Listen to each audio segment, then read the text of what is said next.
IPL ആവേശത്തിലാണ് നമ്മളെല്ലാവരും. Cricket മത്സരങ്ങളെല്ലാം പുരോഗമിക്കുന്നു. പക്ഷേ സൂപ്പർ ടീമുകളായിട്ടുള്ള മുംബൈ ഇന്ത്യൻസ്, ചെന്നൈ പോലുള്ള ടീമുകൾ പോയിന്റ് പട്ടികയിൽ താഴേക്ക് പോകുന്നൊരു കാഴ്ച കാണാൻ പറ്റുന്നുണ്ട്. വലിയ റൺസ് സ്കോർ ചെയ്യുന്ന നമ്മൾ കരുതിയിരുന്ന SRH ഒക്കെ തുടർച്ചയായ തോൽവിലേക്ക് വീഴുകയാണ്. അപ്പോൾ അത് ആ നിമിഷം തന്നെ നമ്മൾ ഈ ചെറിയ ടീമുകളൊന്നും വിലയിരുത്തിയിരുന്ന പോലെ ഡൽഹിയെ പോലുള്ള ടീമുകളൊക്കെ വലിയൊരു മുന്നേറ്റമാണ് നടത്തുന്നത്. കാരണം വൻ ചേസിങ്ങും വൻ വിജയമൊക്കെയാണ് നടത്തിക്കൊണ്ടിരിക്കുന്നത്. അടുത്ത് തന്നെ ഡൽഹിയുടെ മത്സരം ചെന്നൈ ആയിട്ടാണ്. ചെന്നൈ സൂപ്പർ കിങ്സുമാണ്. ചെന്നൈയുടെ ഹോം ഗ്രൗണ്ടിലാണ് അവർ ഡൽഹിയും ചെന്നൈയും മത്സരം നടക്കാൻ പോകുന്നത്. ആ സ്വാഭാവികമായിട്ടും ചെന്നൈയിലെ ഗ്രൗണ്ടിൽ ചെന്നൈക്കാണ് മുൻതൂക്കമുള്ളത്. കഴിഞ്ഞ മത്സരങ്ങളെല്ലാം തന്നെ അത് നമുക്ക് പരിശോധിച്ചാൽ മനസ്സിലാവും. ഇപ്പം ഈ നിലവിലത്തെ ചെന്നൈയുടെ സാഹചര്യം എന്ന് പറഞ്ഞു കഴിഞ്ഞാൽ വളരെ പരിതാപകരമായ അവസ്ഥയിലൂടെ ചെന്നൈ കടന്നു പോകുന്നത്. ഇപ്പോൾ ഡൽഹി എന്ന് പറഞ്ഞു കഴിഞ്ഞാൽ നല്ല ഉഗ്രൻ ഫോമിലാണ്. ബാറ്റിംഗ് ആയാലും ബോളിംഗ് ആയാലും എല്ലാം കൊണ്ട് ടീം സെറ്റാണ്. മറുവശത്ത് ചെന്നൈയുടെ അവസ്ഥ എന്ന് പറയുമ്പോൾ പരിതാപകരമായ അവസ്ഥ തന്നെയാണ്. കാരണം ബൗളിംഗ് പരാജയമാകുമ്പോൾ പോലും, അല്ലെങ്കിൽ ബൗളിംഗ് ഒരു ഘട്ടത്തിലെല്ലാം പിടിച്ചെങ്കിലും ബാറ്റിംഗ് അമ്പേ പരാജയമാകുന്നു. തീർച്ചയായും ആ അവസ്ഥയിൽ ഈ ഡൽഹി ചെന്നൈ മത്സരത്തെ എത്രത്തോളം നമുക്ക് നോക്കിക്കാണാൻ പറ്റും? തീർച്ചയായും. ഇപ്പം നമ്മൾ ചെന്നൈ ഡൽഹി മത്സരം നമ്മൾ വലിയ ആവേശത്തോടെ കാത്തിരിക്കുന്ന ഒരു മത്സരം തന്നെയാണ്. പഴയ ഒരു ക്രിക്കറ്റിൽ IPL തുടങ്ങിയ സമയത്ത് പല ആവേശകരമായ പല മത്സരങ്ങളും നമ്മൾ ഈ ടീമുകൾ തമ്മിൽ കണ്ടിട്ടുണ്ട്. പക്ഷേ നമുക്ക് ഇപ്പോഴത്തെ ഒരു സാഹചര്യം പറയുകയാണെങ്കിൽ ചെന്നൈനെ സംബന്ധിച്ച് നിങ്ങൾ പറഞ്ഞതുപോലെ തന്നെ പരിതാപകരമായ അവസ്ഥയിലൂടെയാണ് കടന്നു പോകുന്നത്. പ്രത്യേകിച്ച് ബാറ്റിങ്ങിൽ കൃത്യമായി ഒരു മികച്ച രീതിയിലുള്ള ഒരു ഇമ്പാക്റ്റ് ഉണ്ടാക്കാൻ ബാറ്റ്സ്മാൻമാർക്ക് കഴിയുന്നില്ല എന്നുള്ളതൊരു യാഥാർത്ഥ്യം തന്നെയാണ്. അപ്പോൾ ആദ്യ മത്സരത്തിൽ ചെന്നൈ മുംബൈനായിട്ട് ജയിച്ചു. അതൊരു ബൗളർമാരുടെ കരുത്തിൽ ജയിച്ച ജയം എന്ന് പറയാം. പക്ഷേ രണ്ടാമത്തെ മത്സരത്തിൽ RCBനായിട്ട് 50 റൺസിന് പരാജയപ്പെട്ടു. പിന്നെ മൂന്നാമത്തെ മത്സരം രാജസ്ഥാനുമായിട്ടും പരാജയപ്പെട്ടു. ഇതിൽ ആദ്യത്തെ 2 മത്സരങ്ങൾ നടന്നത് ചെന്നൈയിലാണ്. അപ്പോൾ ചെന്നൈയിൽ ഒരു മത്സരം കഴിഞ്ഞ് പിറ്റത്തെ ദിവസം, അതായത് രണ്ടാമത്തെ ദിവസം തന്നെ ഗുവാഹത്തിയിൽ പോയിട്ടാണ് രാജസ്ഥാനെതിരെ ചെന്നൈ കളിക്കുന്നത്. ഇനി കുറച്ച് റെസ്റ്റ് കിട്ടിയതിന് ശേഷം വീണ്ടും ടീം കളിക്കാൻ വരികയാണ്. അത് ചെന്നൈയിലാണ് നടക്കുന്നത്, ചെപ്പോക്കിലാണ് നടക്കുന്നതെന്ന് ആ ഒരു മത്സരം നടക്കുമ്പോൾ സ്വാഭാവികമായിട്ട് ചെപ്പോക്കിലെ സ്പിന്നിന് അനുകൂലമായ പിച്ചിൽ കൃത്യമായൊരു മുൻതൂക്കം ചെന്നൈ ടീമിനുണ്ട് എന്നുള്ള കാര്യത്തിൽ സംശയമില്ല. പക്ഷേ നമ്മളിപ്പോൾ ഈ ചരിത്രം പറയുമ്പോൾ ചരിത്രമൊക്കെ എടുത്ത് നോക്കുന്ന സമയത്ത് ഡൽഹിയും ചെന്നൈയും തമ്മിൽ 30 മത്സരങ്ങളാണ് ആകെ കളിച്ചിട്ടുള്ളത്. അതിൽ 19 മത്സരവും ചെന്നൈ തന്നെയാണ് ജയിച്ചിട്ടുള്ളത്. മാത്രമല്ല ആകെ 9 മത്സരങ്ങൾ ഇവിടെ ഈ മൈതാനത്ത് നടന്നതിൽ, ചെപ്പോക്കിൽ നടന്നതിൽ 2 മത്സരങ്ങളിൽ മാത്രമാണ് ഡൽഹിക്ക് ജയിക്കാനായിട്ടുള്ളത്. പക്ഷേ ഈ ചരിത്രം ഒക്കെ പറഞ്ഞ്, ചരിത്രത്തിൻ്റെ എല്ലാ സംഭവം ഒക്കെ പറഞ്ഞ് നിൽക്കുന്ന ഒരു സാഹചര്യത്തിലാണ് RCBനായിട്ട് ചരിത്രത്തിലെ ഒരു തോൽവി ചെന്നൈ ഏറ്റുവാങ്ങുന്നത്. പ്രത്യേകിച്ച് ഈ മൈതാനത്ത് ഒരു മത്സരം മാത്രം ജയിച്ച ടീമായിരുന്നു RCB, അതും 2008. 17 വർഷങ്ങൾക്ക് ശേഷം ചെന്നൈയിനെ അവരുടെ സ്വന്തം തട്ടകത്തിൽ RCB തോൽപ്പിച്ചു എന്നൊരു ചരിത്രം തന്നെയാണ് നമ്മൾ കണ്ടത്. അതേ ചരിത്രം ആവർത്തിക്കാനുള്ള ഒരു സാധ്യതയിലൂടെയാണ് ഡൽഹി നിലനിൽക്കുന്നത്. പ്രത്യേകിച്ചും മറ്റൊന്നുമല്ല അതിന് അർത്ഥം. ഇപ്പോൾ അവിടെ ടോസ് വളരെയധികം നിർണായകമാണ്. അത് മാത്രമല്ല, ടോസ് എന്ന് പറയുമ്പോൾ ചെന്നൈ ടോസ് കിട്ടിയാലും സ്വാഭാവികമായിട്ട് ബോളിംഗ് തിരഞ്ഞെടുക്കുക, എതിർ ടീമിനെ മാക്സിമം ചെറിയ സ്കോറിൽ റെസ്ട്രിക്റ്റ് ചെയ്യുക. ആ ഒരു തന്ത്രമാണ് മുംബൈക്കെതിരെ ചെന്നൈ പരീക്ഷിച്ചത്. പക്ഷേ അത് ഇവിടെ RCBയുടെ അടുത്ത് വന്ന സമയത്ത് അത് ആ ഒരു ഫലം കാണാതെ പോയി. കൃത്യമായി നമുക്ക് മത്സരത്തെക്കുറിച്ച് പറയുകയാണെങ്കിൽ, ആ മത്സരം കണ്ട ഓർമ്മയിൽ പറയുകയാണെങ്കിൽ ഒരുപാട് ക്യാച്ചുകൾ മിസ്സാക്കുന്ന സാഹചര്യം ഉണ്ടായി. പട്ടിദാറിലൊക്കെ ഒരുപാട് ക്യാച്ചുകൾ മിസ്സാക്കുന്ന ഒരു സംഭവം ഉണ്ടായി. അപ്പോൾ അതുകൊണ്ട് തന്നെ ഒരു മികച്ച പ്രകടനം RCBക്കെതിരെ സ്വന്തം നാട്ടിൽ കാഴ്ചവെക്കാൻ ചെന്നൈക്ക് സാധിച്ചിട്ടില്ല. അത് തന്നെയായിരിക്കും ഡൽഹിയുടെ ഒരു സാഹചര്യത്തിൽ നമ്മളെടുത്ത് കാണേണ്ട ഒരു കാര്യം. മറുവശത്ത് ഡൽഹി ആണെങ്കിൽ വളരെ ശക്തമായൊരു രീതിയിലാണ് ഡൽഹിയുടെ ഒരു മത്സരങ്ങൾ. ആദ്യ മത്സരത്തിൽ ലക്നൌവിനെതിരെ ഡൽഹി നേടിയ ഒരു വിജയം എന്ന് പറഞ്ഞു കഴിഞ്ഞാൽ ഈ സീസണിൽ ഇതുവരെ ഇത്രയും ഒരു ത്രില്ലിംഗ് ആയിട്ടുള്ള ഒരു വിജയം വേറെ കണ്ടിട്ടില്ല എന്നാണ് എനിക്ക് തോന്നുന്നത്. കാരണം 9 വിക്കറ്റ് നഷ്ടമായിട്ടാണ് ടീം ജയിക്കുന്നത്. അത് 209 റൺസ് ചേസ് ചെയ്തിട്ട്. അശുതോഷ് ശർമ്മ എന്ന് പറയുന്ന ഒരു പോരാളിയുടെ ഒരു കൃത്യമായൊരു പോരാട്ടം നമ്മൾ കണ്ട ഒരു മത്സരമാണ് ഫസ്റ്റ് മത്സരം. രണ്ടാമത്തെ മത്സരം SRHന് ഏതാണ് പേര് കേട്ട, അതായത് ബാറ്റിങ്ങിൻ്റെ വെടിക്കെട്ട് എന്നൊക്കെ പറഞ്ഞ SRHനെ 163 റൺസിൽ ഒതുക്കുന്നു. ബാറ്റ്സ്മാൻമാരെല്ലാവരും, ബാറ്റ് എടുത്തവരെല്ലാവരും മികച്ച രീതിയിൽ ഒരു പ്രകടനം കാഴ്ചവെച്ചപ്പോൾ കൃത്യമായി ഒരു ഡൽഹി ഒരു ആധികാരികമായൊരു ജയം നേടുകയും ചെയ്യുന്നു. അപ്പം മറുവശത്ത് ആധികാരികമായൊരു ജയവും മികച്ച ഫോമിലുള്ള ഡൽഹി, ഇപ്പുറത്ത് ഫോം നഷ്ടപ്പെട്ട് നിൽക്കുന്ന ഒരു ചെന്നൈ. അതേസമയം ചരിത്രത്തിൻ്റെ ആനുകൂല്യവും അതുപോലെ തന്നെ അവസാനം കളിച്ച 4 മത്സരങ്ങളിലും 4ലും ചെന്നൈയാണ് ജയിച്ചിട്ടുള്ളത്. 2 മത്സരങ്ങൾ തോറ്റ ചെന്നൈക്ക് ഇനി ഒന്ന് തിരിച്ചു വരണം എന്ന് പറയുന്നൊരു പോരാട്ടം അതും ഉണ്ടാവും.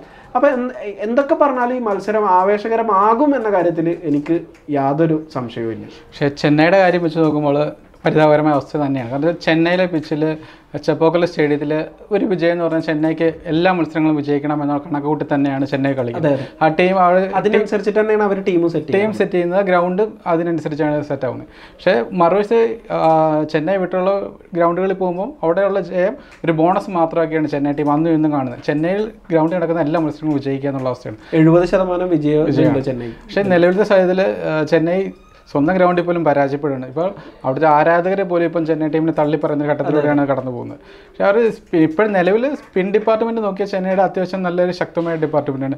നൂർ അഹമ്മദ് ഉണ്ട്, അശ്വിൻ ഉണ്ട്, അങ്ങനെയുള്ള താരങ്ങളാണ് സ്പിൻ ഡിപ്പാർട്ട്മെൻറ്റ്. എനിക്ക് തോന്നുന്നത് പറയാൻ ഒരുപാട് താരങ്ങളുണ്ട്, പക്ഷേ ഒരു പ്രകടനത്തിലേക്ക് വരുമ്പോൾ ഒരു കൂട്ടായ ഒരു പ്രകടനം സംഭവിക്കുന്നില്ല എന്നുള്ളതാണ് ചെന്നൈയുടെ പ്രശ്നം എന്ന് തോന്നുന്നു. അത് ബാറ്റിംഗ് തന്നെയാണ്. വലിയൊരു സ്കോർ ഒരു 180 മുകളിലോട്ട് ചെന്നൈ സ്കോർ ചെയ്യാൻ പറ്റുന്നില്ല.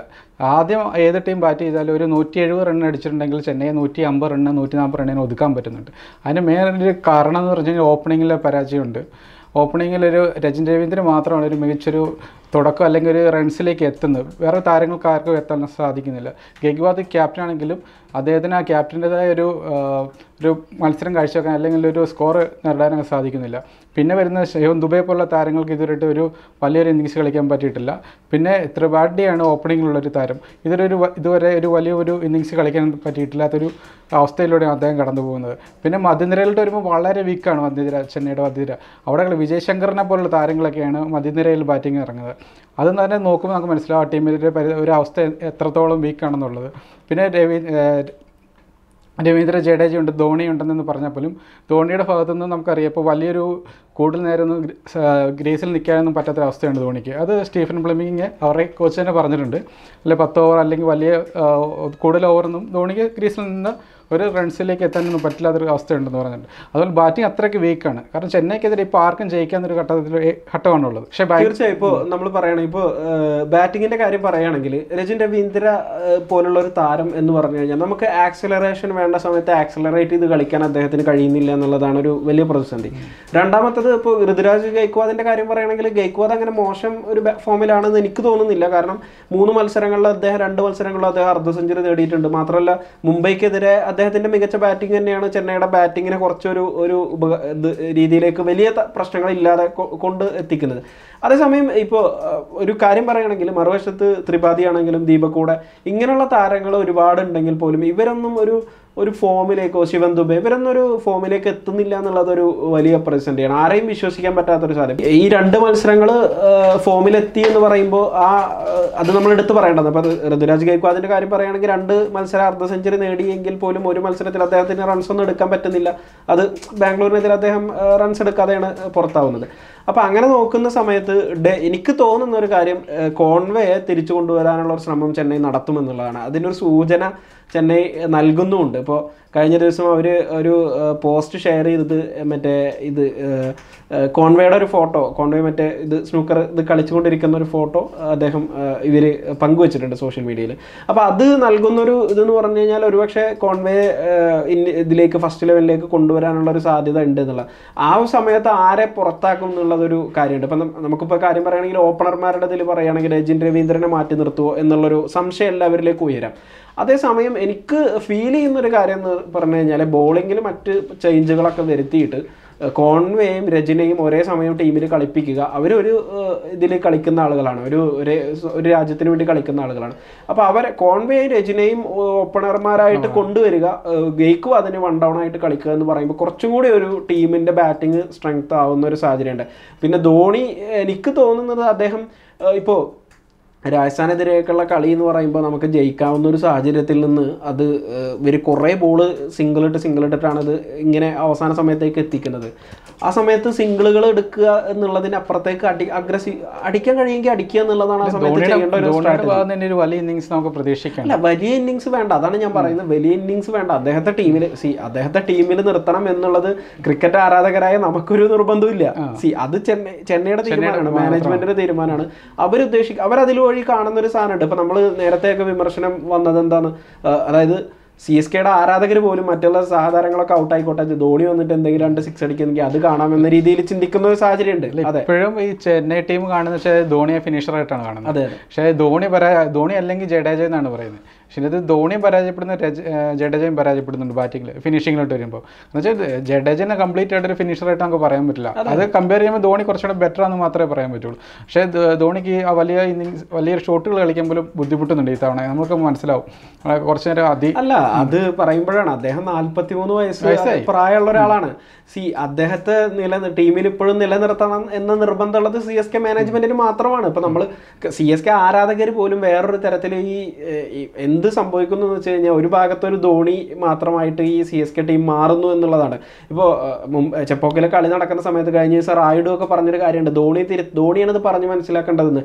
സഹതാരങ്ങൾ ഔട്ടാവുമ്പോൾ ആഘോഷിക്കുകയാണ്, ധോണി ബാറ്റ് ചെയ്യാൻ വരുന്നു, ധോണി വന്നിട്ട് ടീം തോൽക്കാൻ പോകുമ്പോൾ ധോണി ഒരു 4 അടിക്കുമ്പോൾ കൈയടിക്കുന്ന ഒരു ആരാധകരനെ എനിക്ക് മനസ്സിലാവുന്നില്ല. ഇത് വെച്ചിട്ട് ഒരു താരത്തോട് ആരാധനയാകാം, പക്ഷെ നമ്മളൊരു ഒരു ടീമിന് വേണ്ടി നിലകൊള്ളുന്ന സമയത്ത് തീർച്ചയായും അത് ആ ഒരു അർത്ഥത്തിലേക്ക് പോകുന്നത് നല്ലതല്ല, ഗുണകരമല്ല എന്നാണ് എനിക്ക് തോന്നുന്നത്. അത് ധോണി തന്നെ പറഞ്ഞ് തിരുത്തേണ്ട ഇതുണ്ട്. പിന്നെ ഇപ്പം കഴിഞ്ഞ മത്സരമാണെങ്കിൽ പോലും ധോണി അവസാനം വന്ന ആ സമയത്ത് ആണെങ്കിൽ പോലും ഒരു സിംഗിളുകളാണ് ഇടുന്നത്. അത് അടിക്കുകയാണെങ്കിൽ ജയിക്കാമായിരുന്നു. ആ സമയത്ത് ടീം തോൽക്കുന്ന ഉറപ്പായിട്ടും ധോണി 2 ബൗണ്ടറി നേടുന്ന സമയത്ത് കൈയടിക്കുന്ന ആഘോഷിക്കുന്ന ആരാധകരുമാണ് ഇപ്പോൾ ഉള്ളത്. അപ്പോൾ എനിക്ക് തോന്നുന്നത് ആരാധകർക്കും ഇതിൽ പ്രശ്നമൊന്നുമില്ല, ടീം തോൽക്കുന്നതിനും പോലും വലിയ കാര്യമാക്കാതെ ആ രീതിയിലേക്ക് പോകുന്നു എന്നുള്ളത് തന്നെയാണ് പ്രശ്നം. ഇങ്ങനെ ധോണി ഒരു ലോങ് ഇന്നിങ്സ് കളിക്കാൻ കഴിയാത്ത ഒരാളാണ് എന്ന് നമുക്ക് എല്ലാവർക്കും അറിയും. അദ്ദേഹത്തിന് 5 ഓവറിലധികം കളിക്കാൻ കഴിയില്ല എന്ന് കോച്ച് തന്നെ പറയുന്നു. ആ സാഹചര്യത്തിൽ അദ്ദേഹത്തെ ടീമിൽ നിലനിർത്തുന്നത് ഒരു മാർക്കറ്റിംഗ് അല്ലെങ്കിൽ ആരാധകരെ അട്രാക്ട് ചെയ്യുക എന്ന രീതിയിൽ മാത്രമാണ്. അവിടെയാണ് പ്രശ്നം വരുന്നത്. വേറൊരു ക്രൗഡ് പുള്ളിങ് എലമെന്റ് വളർത്തിക്കൊണ്ടുവരാൻ ചെന്നൈക്ക് കഴിയുന്നില്ല എന്നുള്ളതാണ്. ഇപ്പോൾ മറ്റുള്ള ടീമുകളെ അപേക്ഷിച്ച് ഇപ്പോൾ രോഹിത് ശർമ്മ മുംബൈനെ അപേക്ഷിച്ച് ഹാർദിക് പാണ്ഡ്യ എന്ന് പറയുന്ന ഒരു ഇമേജ് ഭയങ്കര ആയിട്ട് ബിൽഡ് ചെയ്തിട്ട് അവിടെ വരുന്നുണ്ട്, ഒരു ആരാധകർ അദ്ദേഹത്തെ ഇത് ചെയ്യുന്നുണ്ട്. പക്ഷെ ഇവിടെ ധോണിയെ കേന്ദ്രീകരിച്ചിട്ടാണ് എല്ലാം നടക്കുന്നത് എന്നുള്ളതാണ്. പക്ഷേ ഗ്രൗണ്ടിലേക്ക് വരുന്ന സമയത്ത് ധോണി വിക്കറ്റിന് പിന്നിൽ നല്ല പ്രകടനം നടത്തുന്നു. പക്ഷെ ബാറ്റിങ്ങിന്റെ കാര്യത്തിൽ ധോണിയെ അത്ര വിശ്വസിക്കാൻ പറ്റില്ല. ഇനിയിപ്പോൾ അതിപ്പോൾ എത്ര ലോങ് ഇന്നിങ്സ് കളിക്കാൻ കഴിയില്ല എന്നുള്ളതിൻ്റെ അപ്പുറത്തേക്ക് T20 ക്രിക്കറ്റ് എന്ന് പറഞ്ഞാൽ 1-2 ബൗണ്ടറി നേടിയതുകൊണ്ടൊന്നും ആവില്ല ഒരു ടീമിനെ സംബന്ധിച്ച്. അപ്പോൾ എന്തായാലും ഇപ്പോഴത്തെ സാഹചര്യത്തിൽ ബാറ്റിങ്ങിന് കുറച്ച് ശക്തി, ബോളിങ്ങിന് വലിയ പ്രശ്നങ്ങളൊന്നും ഇല്ലയെന്ന് എനിക്ക് തോന്നുന്നത്. അതേസമയം അശ്വിനും ജഡേജയും ഒക്കെ റൺസ് വഴങ്ങുന്നു എന്നുള്ളതൊരു വിഷയം തന്നെയാണ്. അവിടെ ചെന്നൈയിൽ പോലും അശ്വിനൊക്കെ റൺസ് നല്ല രീതിയിൽ വഴങ്ങുന്ന ഒരു സാഹചര്യം വരുന്നു എന്നുള്ളതൊരു പ്രശ്നം തന്നെയാണ്. പിന്നെ ഇപ്പോൾ ഈ IPL നമുക്കറിയാം ബോളർമാർക്ക് വലിയ റോളുകളൊക്കെ കുറയുന്ന ഒരു തരത്തിലുള്ള മത്സരങ്ങളാണ് നമ്മൾ ആദ്യം കണ്ടത്. പിന്നെ ബോളർമാർ തിരിച്ചു വരുന്നത്. അതേസമയം CSKയിൽ നൂർ അഹമ്മദ് എന്ന് പറയുന്ന ഒരു ബൗളർ മികച്ച രീതിയിൽ അദ്ദേഹം പന്ത് എറിയുന്നുണ്ട്. അപ്പോൾ ആ ഒരു ഇതിലേക്ക് ഒരു ടീമായിട്ട് മൊത്തത്തിൽ നിൽക്കണം എന്നുണ്ടെങ്കിൽ ബോളിംഗ് വേണം, ഫീൽഡിങ് വേണം, ബാറ്റിംഗ് വേണം. ഈ ഫീൽഡിങ്ങിലുള്ള അപാകതകൾ ആര് പരിഹരിക്കും? എത്ര ക്യാച്ചുകളാണ് വിട്ടത്? പട്ടിദാറിൻ്റെ ക്യാച്ചുകൾ വിട്ട് അദ്ദേഹം അടിച്ച് 60 സെഞ്ചുറി നേടി ടീമിന് മികച്ച സ്കോർ. ഓരോ ക്യാച്ച് വിടുമ്പോഴും അടുത്ത പന്ത് ഒരു ബൗണ്ടറിയോ അല്ലെങ്കിൽ 6ഓ ആണ് പോകുന്നത് എന്നുള്ളതാണ് ഓർക്കേണ്ടത്. അതാണ് അവരുടെ ടീമിന് കിട്ടുന്ന ഒരു കോൺഫിഡൻസ്. എനിക്ക് തോന്നുന്നു 196 എന്നൊക്കെ പറയുന്നത് ചെന്നൈയിലെ പിച്ചിനെ സംബന്ധിച്ച് വലിയ സ്കോറാണ്.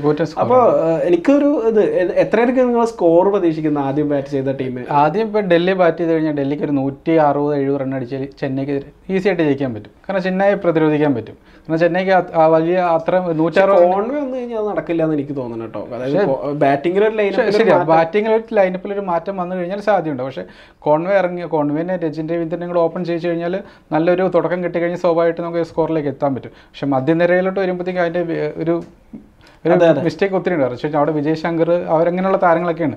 വലിയൊരു ഇന്നിങ്സ് ഒന്നും കളിക്കാനുള്ള ശേഷിയൊന്നുമില്ല. അന്നും കളിച്ചിട്ടില്ല, ഇന്നും കളിച്ചിട്ടില്ല, ഇനി എന്ന് കളിക്കുന്ന പോലും നമുക്കറിയത്തില്ല. അങ്ങനെ ഒരു അവസ്ഥയുണ്ട്. പക്ഷേ ഇപ്പോൾ 160 റൺ അല്ലെങ്കിൽ 170 റണ്ണൊക്കെ ചേസ് ചെയ്യാൻ ചെന്നൈയെ കൊണ്ട് പറ്റില്ല നിലവിലത്തെ സാഹചര്യത്തിൽ. പിന്നെ ബോളിംഗ് ആണെങ്കിൽ ഓക്കെ, ഇപ്പം ആൾ പറഞ്ഞ പോലെ സ്പിൻ ഡിപ്പാർട്ട്മെൻറ്റ് നല്ലൊരു ഡിപ്പാർട്ട്മെൻറ്റാണ്. പക്ഷേ ജഡേജയ്ക്കെതിരെയൊക്കെ എല്ലാവരും ബാറ്റ് ചെയ്യാൻ പഠിച്ചു. പക്ഷേ നൂർ അഹമ്മദിനെതിരെ ഇച്ചിരി നല്ലൊരു ബോളറാണ് അദ്ദേഹം. നല്ലൊരു ഒരു സാങ്കേതികത്വമുള്ളൊരു ബോളറാണ്. പക്ഷേ ജഡേജയുടെ കാര്യത്തിലും ഖലീൽ അഹമ്മദൊക്കെയാണ് പിന്നെയുള്ള പേസ് ബോളറായിട്ടുള്ളത്. എല്ലാവർക്കും നന്നായിട്ട് ബാറ്റ് ചെയ്യാൻ പറ്റും, നന്നായിട്ട് അദ്ദേഹത്തെ നേരിടാനും പറ്റും. ആ ഒരു അവസ്ഥയുണ്ട്. പക്ഷെ ഖലീൽ അഹമ്മദ് ഒരു ശ്രദ്ധേയമായ ഒരു വലിയ തരക്കേടില്ലാത്തൊരു പ്രകടനം കാഴ്ചവെക്കുന്നുണ്ട് എന്നുള്ളതാണ്. പിന്നെ ഇപ്പോൾ ചെന്നൈയുടെ പേസ് ഇതിലേക്ക് വരുമ്പോൾ നഥാൻ എല്ലിസ്, സാം കറൻ,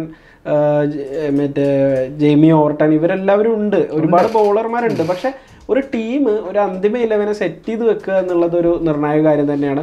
അങ്ങനെ ഒരു ടീമിനെ ഡൽഹിക്കെതിരെ സെറ്റ് ചെയ്ത് കഴിഞ്ഞാൽ തന്നെ ചെന്നൈക്ക് ഒരു പരിധി വരെ ഈ പ്രശ്നങ്ങളൊക്കെ ഒന്ന് പരിഹരിക്കേണ്ടി വരും. അതോടൊപ്പം തന്നെ ലോങ് ടൈമിലേക്ക് ധോണി അല്ലാത്തൊരു ഓപ്ഷൻ ഒരു ഇത് ചെന്നൈ എടുത്ത് കൊണ്ടുവന്നില്ലെങ്കിൽ ഈ പറയുന്ന ആരാധകരാരും കൂടെ ഉണ്ടാവില്ല. ധോണി കളി നിർത്തി കഴിഞ്ഞാൽ എല്ലാവരും നിർത്തി പോകുന്ന ഒരു അവസ്ഥ ഉണ്ടാവും. അപ്പോൾ എന്തായാലും മികച്ചൊരു മത്സരം തന്നെ ഡൽഹിക്കെതിരെ കാണാനാകട്ടെ എന്ന് നമുക്ക് പ്രതീക്ഷിക്കാം.